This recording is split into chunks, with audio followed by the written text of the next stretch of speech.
우리 명성교회가 원래 50주년을 맞이하면서 복음으로 사람을 살리고 키우고 고치는 생명사역 감당하는 교회가 되고자 그렇게 비전을 가지고 시작을 했습니다. 그러면서 기도하면서 성도들에게 이 복음을 어떻게 나눌까 고민하다가 계속 다시 복음 앞에라는 주제로 말씀을 나누고 있습니다.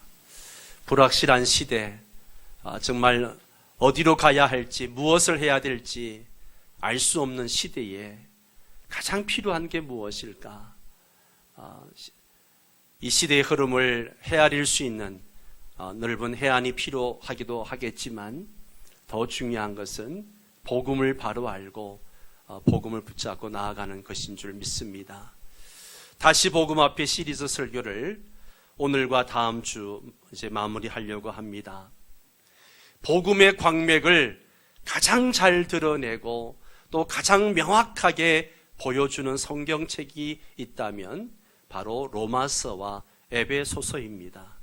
우리가 로마서와 에베소서를 깊이 읽으면 복음의 광맥을 우리가 찾을 수가 있습니다.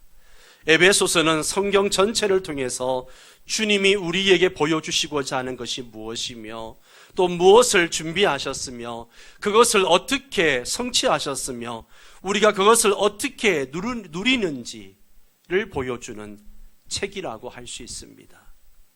에베소서가 주님이 창세전에 품으셨던 복음의 영광과 능력과 축복을 조감도처럼 보여주고 하나님의 완전한 복음 안에서의 삶을 선포한다면 로마서는 우리가 그렇게 빠졌던 그 형편없는 죄악의 실체가 무엇인지 아주 구체적이고 치밀하게 보여주고 있는 책입니다.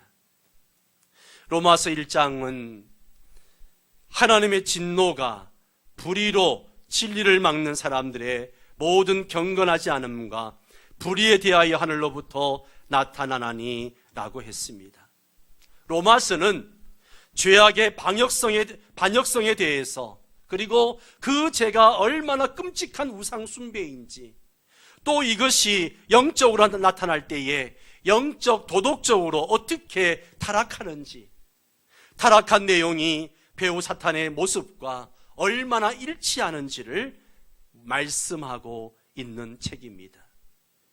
그래서 죄에 빠졌다는 말이 그저 현행법에 저촉되는 단순한 죄인 따위가 아니라는 사실을 우리가 알게 됩니다. 우리가 빠졌던 흑암의 그 무시무시한 권세, 그 음모, 그리고 영원히 지옥에 처박힐 만큼 무서운 죄가 죄 곧 나요, 나 곧 죄라는 사실에 대해서 숨 쉴 틈 없이 우리를 공격하고 또 밝혀내고 있는 거죠. 이런 말씀이 로마서 1장과 2장에 계속되는 가운데 모태신앙인이라고 할 수 있는 유대인들이 지금 집중포화를 받고 있는 거예요. 유대인이라고 하면서 그렇게 하니까 하나님의 이름이 너희 때문에 이방인 중에서 모독을 받는도다, 그렇게 로마서 2장 24절에 말할 정도입니다. 우리는 여기서 과연 유대인이 문제인가 율법이 문제인가 이런 고민을 하게 되는 거죠. 모태신앙인인 유대인과 율법의 문제는 한마디로 뜨거운 감자입니다. 왜냐하면 이스라엘을 선택하신 분이 하나님이신데 하나님이 선택하신 유대인이 아무것도 아닌 것처럼 집중적으로 지금 욕을 먹고 있기 때문에 그렇죠. 로마서 1장 2장을 읽어보면 유대인으로 태어난 것이 한마디로 끔찍한 죄인인 것처럼 느껴질 만큼 그렇게 욕을 먹고 있습니다. 심지어 2장 마지막에는 유대인의 존재를 허무는 것처럼 들릴 만한 말씀으로 끝을 맺고 있다는 것이죠. 로마서 2장 28절, 29절을 세 번역으로 한번 같이 읽도록 하겠습니다. 겉모양으로 유대 사람이라고 해서 유대 사람이 아니요, 겉모양으로 살갗에 할례를 받았다고 해서 할례가 아닙니다. 오히려 속사람으로 유대 사람이니가 유대 사람이며 율법의 조문을 따라서 받는 할례가 아니라 성령으로 마음에 받는 할례가 참 할례입니다.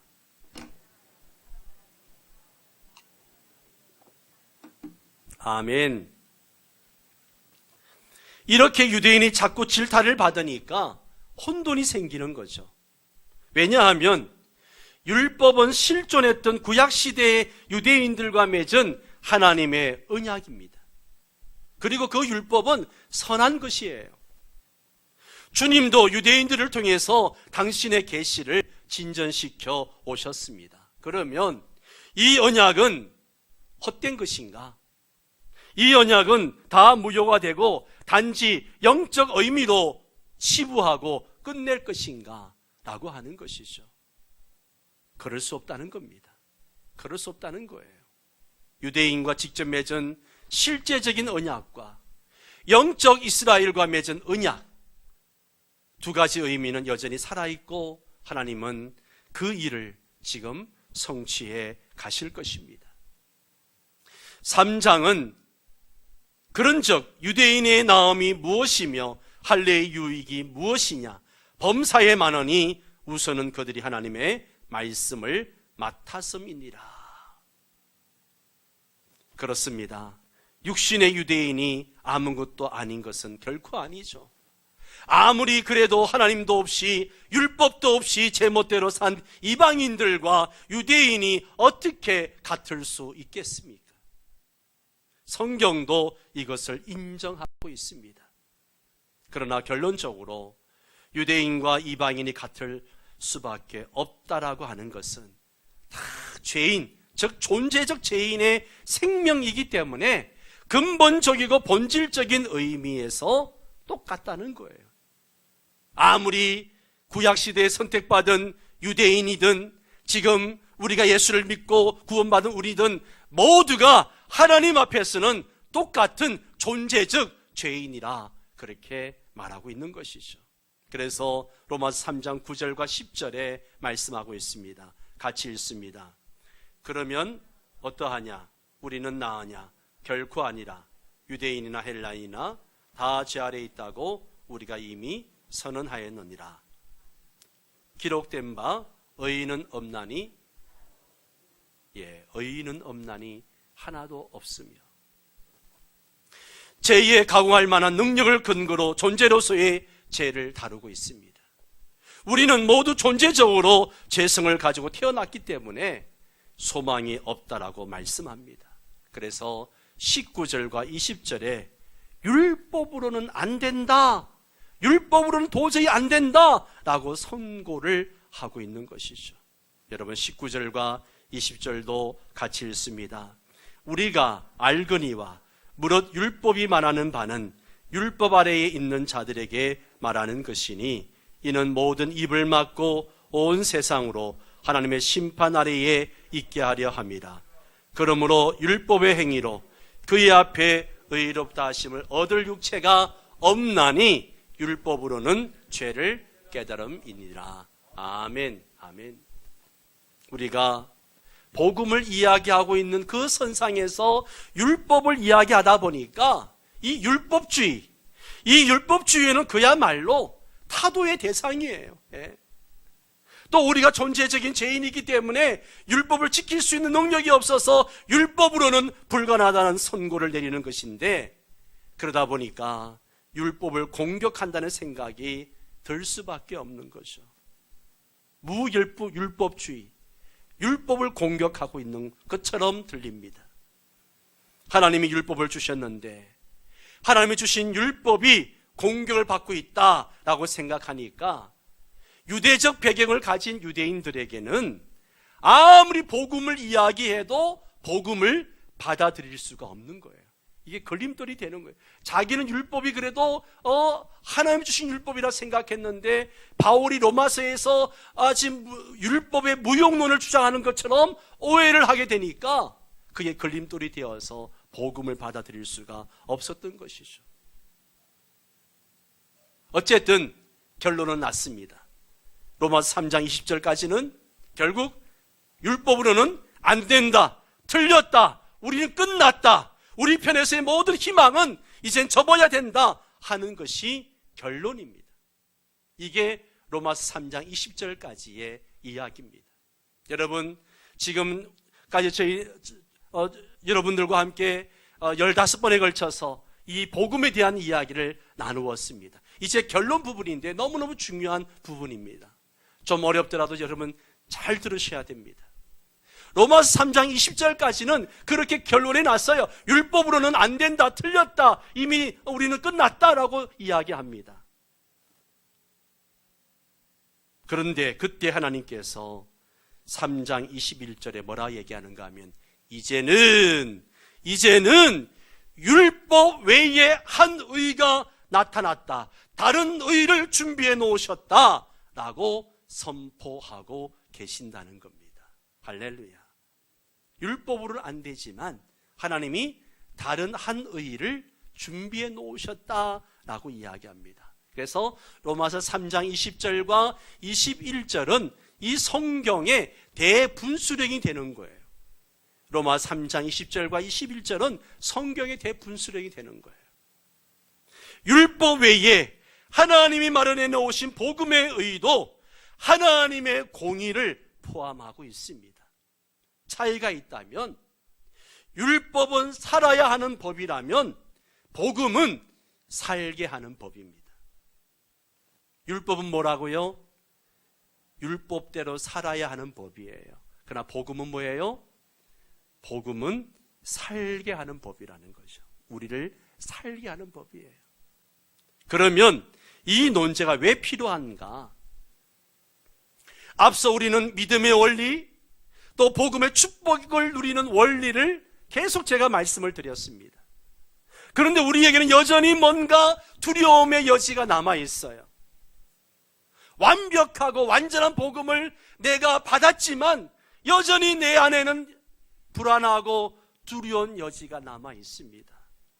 우리가 정신을 바짝 차리고 믿음의 길을 가면서도 마치 끊어진 다리 난간을 붙잡고 불안한 마음으로 그 난간을 건너가는 것처럼, 거기만 건너가면 살 수 있다고 이야기하는데 건너가다가 떨어지지 않을까, 죽지 않을까 하는 불안함이 여전히 우리 안에 남아있는 것이죠. 남아있는 거예요.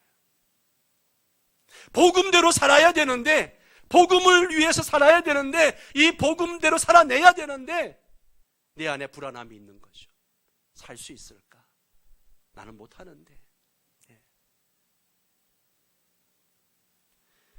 완전하신 하나님은요, 저와 여러분을 너무나 잘 아십니다.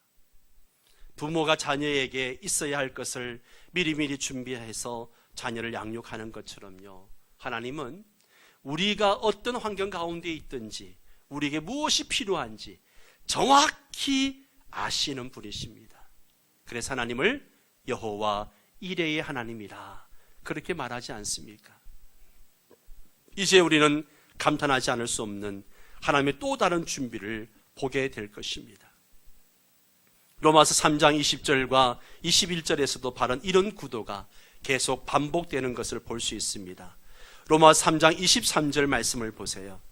모든 사람이 죄를 범하였음에 하나님의 영광에 이르지 못하더니, 또다시 반복해서 결론 내리기를 인간 편에서는 어떤 희망도 없다라고 이야기하는 것이죠. 모든 사람이 죄를 범하였음에 하나님의 영광을 위해 사는 것이 인간의 존재적 목적인데 그 영광에 이를 수 없다라고 또다시 선포하고 우리 인간의 편에서는 어떤 희망도 없다라고 이야기하는 것이죠. 자, 그러면 여러분, 무에서 유를 창조하셨던 하나님은 하나님의 본래 의도, 우리를 사랑하셔서 아름다운 원형의 형상으로 살게 하시는 그 일을 가능케 하실 수 없는가? 무에서 유를 창조하신 그 하나님께서 우리를 그렇게 하나님의 원형의 모양대로 그 형상을 회복해서 살아갈 수 있게 하실 수가 없는가? 이런 질문을 하게 되죠. 결론은 아닙니다. 주님이 그렇게 하십니다. 주님이 하십니다. 주님이 재창조의 역사로 행하시는 그 일은 아무것도 없는 그런 온전한 터 위에 건물을 짓는 것보다 있는 집을 허물고 다시 짓는 재건축처럼 어렵고 복잡한 거예요. 죄로 오염되어서 아무 소망 없는 우리를 다시 완전한 피조물로, 새로운 피조물로 지으시는 일이기 때문에 그렇죠. 하나님이 그 일을 이루시려면 하나님 당신도 의롭고 구원받은 나도 의로운 방법이어야 합니다. 하나님이 급하다고 해가지고 아무 불법이나 막 행하시는 그런 분이 아니라는 거죠. 예. 하나님께서 준비하신 완전한 한 법은 바로 예수를 화목제물로 삼으시는 것입니다. 할렐루야. 너무나 엄청난 대가가 지불되는 방법이지만 하나님은 그 방법을 택하셔서 우리를 구원하는 길을 준비하셨습니다. 그러므로 우리에게 요구되는 것은 오직 한 가지, 뭐예요? 제가 계속 복음을 이야기하면서 함께 강조했던 게 있어요. 그게 뭐예요? 믿음이에요. 믿음이에요. 믿음뿐입니다. 로마서 4장은 그런 믿음이란 무엇인지, 믿음의 본질을 설명하고 있는 거죠. 바랄 수 없는 중에 바라고 믿는 믿음.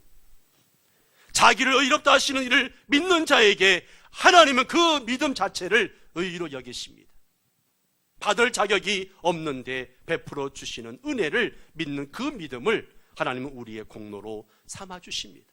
그러면서 아브라함이 그렇게 허물 많은 사람이었지만 믿을 때 그를 의롭게 여겨주셨고, 다윗이 믿을 때 그를 의로 여겨주셨다, 예를 들면서 말씀하고 있습니다. 로마서 5장에 가면 하나님 편에서 전부 일방적으로 해놓으신 사역이 열거되고 있는데요, 그렇게 하신 것은 복음이 처음부터 우리를 일방적으로 사랑하신 하나님의 본심에서 준비되었기 때문에 그렇습니다. 여러분, 복음 자체가 처음부터 하나님의 계획 속에 있었고 하나님의 의중에 있었고, 그 하나님의 의중이 계획으로 세워졌고 그 계획이 예수 그리스도로 말미암아 이루어졌고, 그 이루어진 일이 성령님으로 말미암아 우리 안에 적용되어진 겁니다.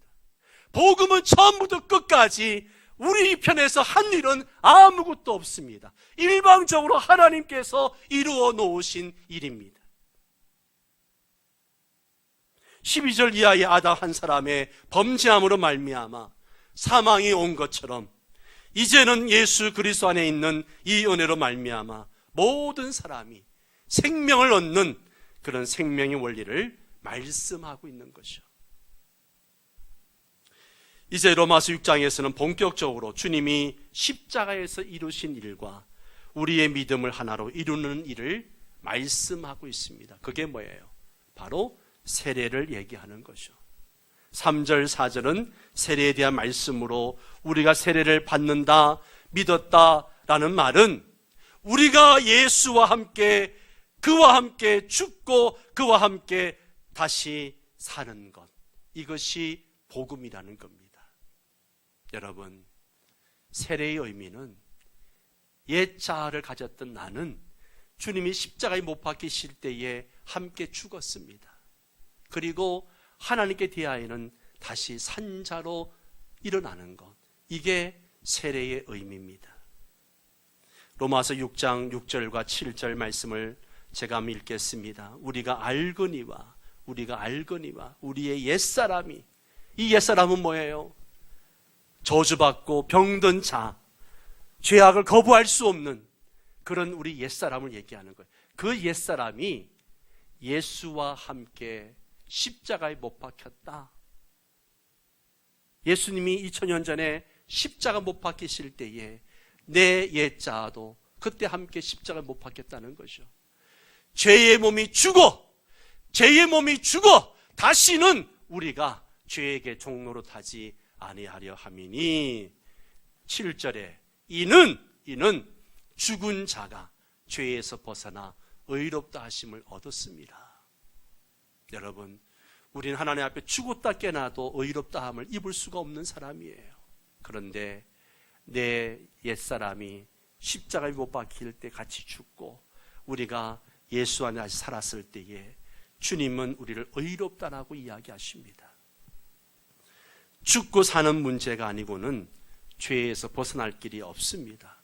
왜냐하면 죄는 생명의 문제이기 때문에 그렇습니다. 죄를 지으면 반드시 죽습니다. 생명의 문제입니다.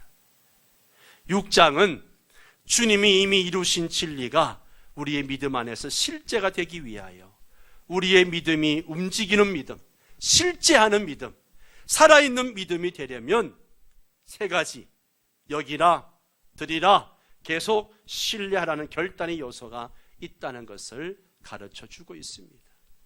지난주에 함께 나눴던 말씀 다시 한번 읽어볼까요? 6장 10절과 11절 시작. 그가 죽으심은 죄에 대하여 단번에 죽으심이요 그가 살아계심은 하나님께 대하여 살아계심이니 이와 같이 너희도 너희 자신을 죄에 대하여는 죽은 자요 그리스도 예수 안에서 하나님께 대하여는 살아있는 자로 여길지어다. 아멘, 아멘. 너무너무 중요한 말씀이에요. 여러분 자신을 죄에 대하여는 죽은 자로 여기십시오.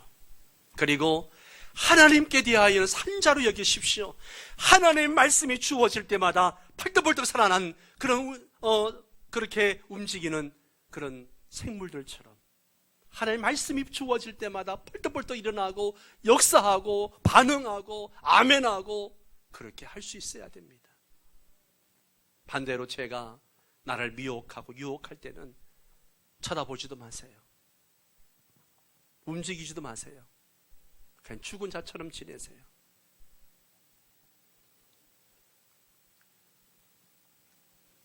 그 다음에는 이제 제가 다시는 너희를 주장하지 못하도록 생각 속에서도 지워버리고 습관과 중독처럼 우리에게 익숙한 것으로 농락하려고 하는 것도 단호히 잘라버려가지고 어떤 흔적도 어떤 중간지대도 만들지 말라는 거예요.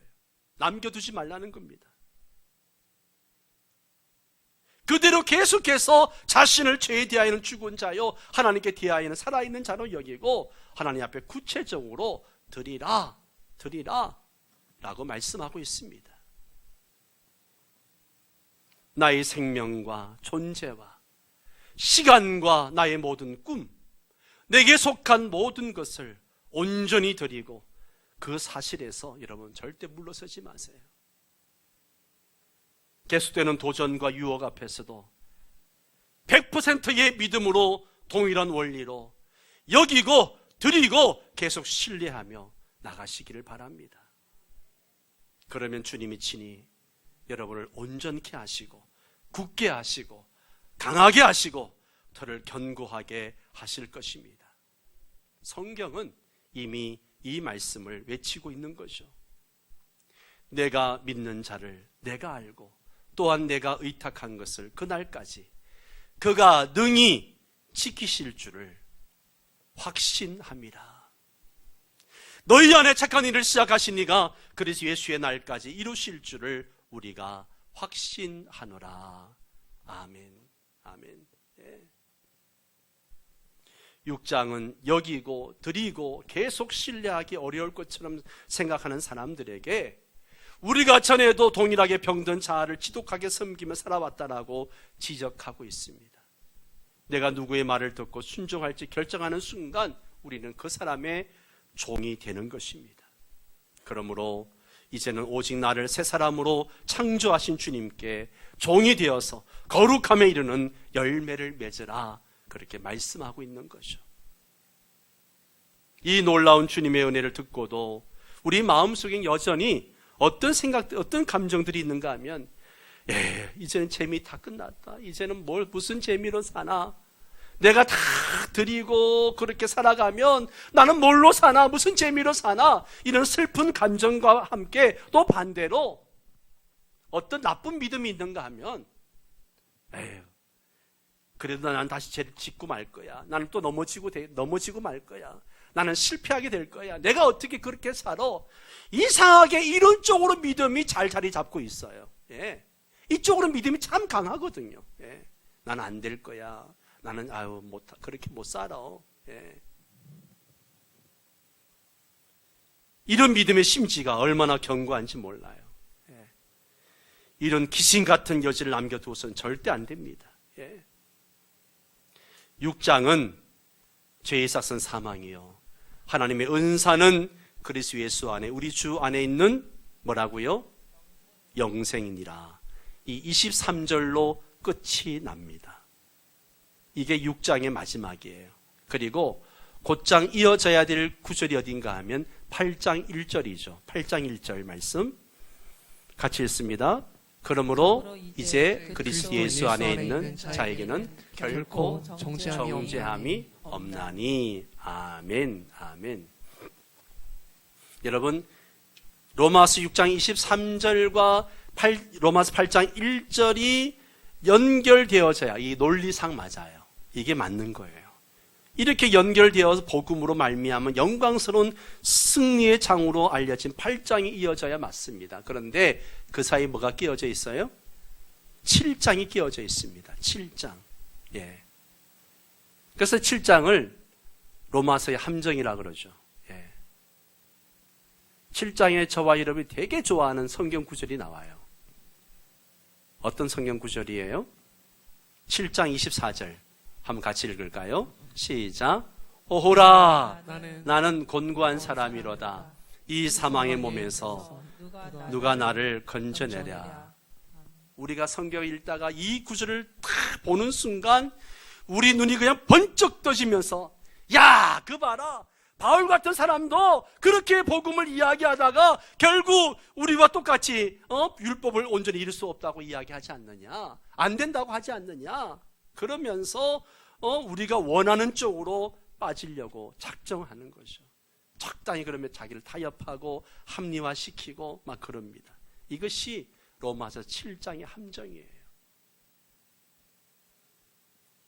여러분, 여기서 논란은 뭔가 하면 우리는 정말 거룩하게 살 수 있는가, 거룩하게 살 수 있는가 라고 하는 것이죠.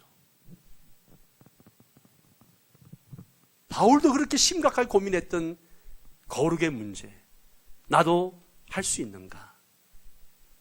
이제 우리가 이전에 알던 것보다도 복음을 좀 더 치밀하게 알고 놀랍다고 깨달았으면서도 다시 현실로 돌아가 보면 여전히 나를 맡길 것인가? 정말 나를 온전히 맡길 것인가? 아니면 복음의 진리 안에서 이 여지마저 싹둑 잘라버리고 주님이 온전히 이루신 복음의 영광과 능력과 축복을 실제로 누리는 삶으로 나아갈 것인가? 이 마지막 테스트를 하고 있는 거죠. 7장을 참으로 저도 읽을 때마다 고민을 많이 합니다. 여전히 육체 안에 있고 이 세상 가운데 살기 때문에 치열하게 고민하지 않을 수 없습니다. 한 번의 결단으로 되는 일이 아니라 이 결단에서 계속 믿음으로 살아가야 하는데 이것이 정말 가능한지, 이 여지를 마저 자르자니 숨이 막히는 것 같습니다. 율법이 요구하는 기준, 저 하나님이 원하셨던 원형으로의 삶을 우리가 이 땅에 살아낼 수 있는가? 그렇게 산다면 정말 숨이 막힐 것 같은 그런 생각이 들 때도 있습니다.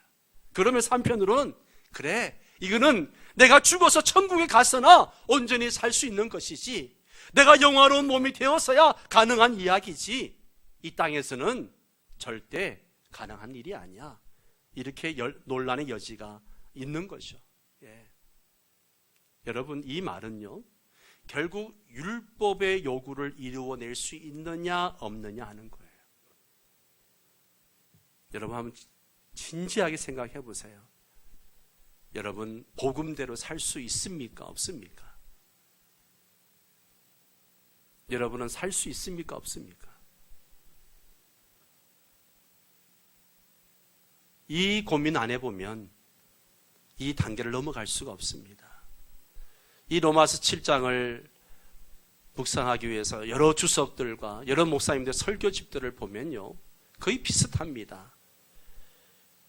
한마디로 온전하게 살 수 없다는 것이죠. 사실 이 말씀에 대한 주석은 주님이 하시는 수밖에 없다는 거예요. 주님이 하시는 수밖에 없다. 그런데 여기서 의문이 하나 생깁니다. 저는 정말 율법의 요구를 이룰 수 없는 건가? 정말 복음대로 살 수가 없는 건가? 그렇다면 왜 주님은 우리의 복음을 주셨을까? 그냥 예수님이 아무것도 모르고 그냥 나오는 대로 하신 말씀인가? 아니면 이에 대한 대책이 있으신 건가? 한번 우리는 살펴봐야 됩니다. 3장 20절까지 결론은 한마디로 우리가 할 수 없다는 거였습니다. 그러나 하나님은 하실 수 있습니다.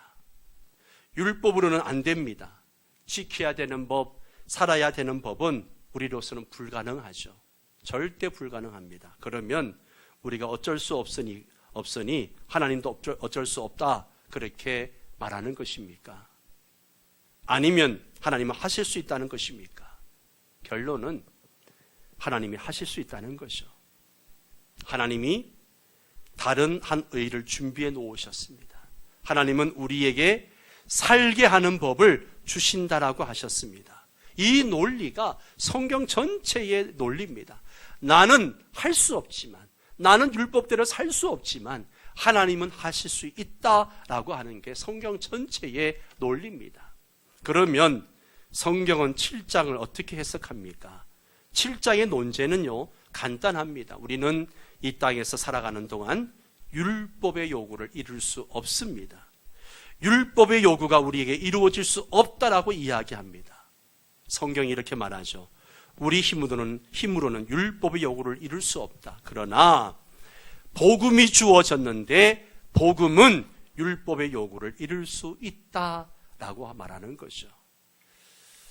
여러분 8장 넘어가서 8장 3절 상반절을 보십시오. 우리 한번 같이 읽을까요? 율법이 육신으로 말미암아 연약하여 할 수 없는 그것을. 자, 여기 보면 율법이 육신으로 말미암아 연약하여 할 수 없는 그것을. 율법은 하나님의 공의예요. 율법대로 살지 않으면 죽는다, 벌 받는다. 이게 하나님의 공의입니다. 이것은 변할 수가 없습니다. 그런데 그 율법이 우리에게 온전히 이루어질 수 없었던 것은 율법이 뭔가 부족하고 잘못되었기 때문이 아니라 누가 연약하기 때문에? 우리 육신이 연약하기 때문에 할 수 없었다는 거죠.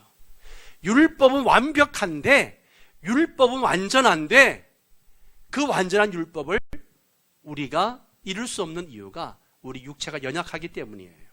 우리가 율법을 이루어낼 수 있는 존재가 아니었다는 것이죠. 그럼 이것이 결론인가? 아닙니다. 3절 후반절을 보십시오. 또 같이 읽습니다. 하나님은 하시나니 곧 죄로 말미암아 자기 아들을 죄 있는 육신의 모양으로 보내어 육신의 죄를 정하사. 아멘. 누가 하신다고요? 하나님이 하십니다. 할렐루야. 육신이 연약하여 할 수 없는 그것을 하나님은 하십니다. 육신이 연약해서 할 수 없다. 이게 결론이 아니에요. 하나님이 하십니다. 어떻게? 이 말씀을 보면 자기 아들을 죄 있는 육신의 모양으로 보내요. 죄 있는 육신의 모양으로 보내요. 우리가 지금까지 나누었던 십자가의 도를 그렇게, 십자가의 도가 그렇게 하시는 것이죠. 여기 죄를 정하사라고 하는 말은 그 죄값을 다 지불하고 계산했다라는 말씀입니다. 다 지불하고 계산했다는 거예요. 그렇게 십자가로 다 이루어 놓으셨습니다. 그리고 우리에게 그것이 이루어지게 하기 위해서 4절에서 말씀하십니다. 같이 읽습니다. 결론입니다. 육신을 따르지 않고 그 영을 따라 행하는 우리에게 율법의 요구가 이루어지게 하려 하심이다. 아멘. 성경은 말씀대로 살 수 있다라는 거예요. 복음대로 살 수 있다라는 거예요. 어떻게 가능한가? 육신을 따르지 않고 영을 따라 행하는 우리에게. 여기 영은 뭐예요? 성령님을 따르는 우리에게. 우리가 육신을 따라 살지 않고 성령님을 따라 살면 그 일이 이루어지게 하신다는 거죠. 복음대로 살 수 있게 하신다는 거예요. 우리는 그 가능성을 자꾸만 나 중심으로 생각하는 경향이 있습니다. 예, 나를 중심으로 생각하는 성향과 정서가 아직도 내 안에 남아있어. 그래서 내 나를 보고 내 능력이 안 되면 안 된다라고 이야기하고 내 생각이 안 되면 안 된다라고 이야기합니다. 그러나 하나님은 율법의 요구와 말씀대로 살아질 수 있는 삶을 위해서 우리에게 복음을 주셨습니다. 이것이 성경의 결론이에요. 복음을 주셨는데 왜 못하느냐는 거예요. 이것을 이해하고 난 다음에 로마서 8장 1절 2절 말씀을 읽어야 온전히 이해할 수 있습니다. 1절 2절을 같이 읽습니다. 시작. 그러므로 이제 그리스도 예수 안에 있는 자에게는 결코 정죄함이 없나니 이는 그리스도 예수 안에 있는 생명의 성령의 법이 죄와 사망의 법에서 너를 해방하였습니다. 아멘. 이 말씀에 대해서는 다음 주에 제가 결론으로 말씀을 드리겠습니다. 사랑하는 성도 여러분, 하나님이 우리에게 복음을 주셨습니다. 이 복음은 우리가 얼마든지 살아낼 수 있는 말씀이에요. 자꾸만 연약함 가지고 안 된다, 못한다, 끝났다 말해서는 안 된다는 거죠. 우리가 성령 안에 거하면 하나님이 그 일을 이루어 가십니다. 복음으로 사람을 살리고 키우고 고치는 생명사역 감당하려면 먼저 저와 여러분이 복음 안에 거해야 됩니다. 복음의 능력과 복음의 그 놀라운 축복을 누리며 살아야 됩니다. 그래서 우리가 이 마지막 시기에 하나님의 거룩한 영광을 나타내는 그런 교회 되기를 바랍니다. 다 함께 일어나셔서 함께 찬양하겠습니다.